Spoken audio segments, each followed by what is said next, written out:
Ministria e Mjedisit, Planifikimit Hapësinor dhe Infrastrukturës është vënë në qendër të kritikave pas raportit të fundit të Zyrës Kombëtare të Auditimit.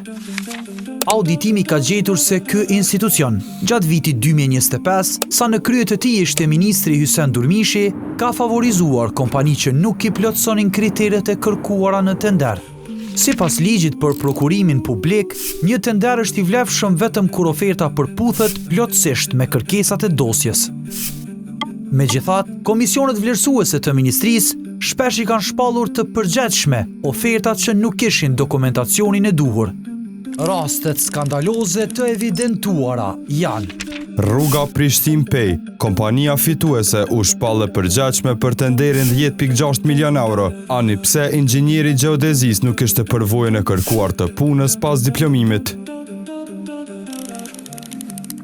Rruga Kishnic-Bresalc, udhëheqësi i punishtës nuk i plotësonte kriteret e kërkuara profesionale, mirëpo ministria pranoi ofertën e kompanisë në vlerë 4.1 milion euro.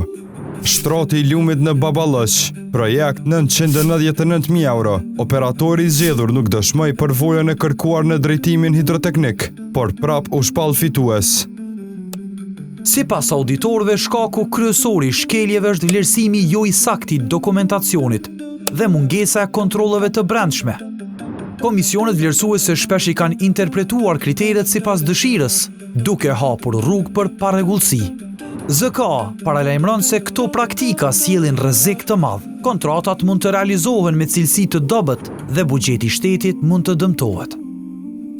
Shënjestër.net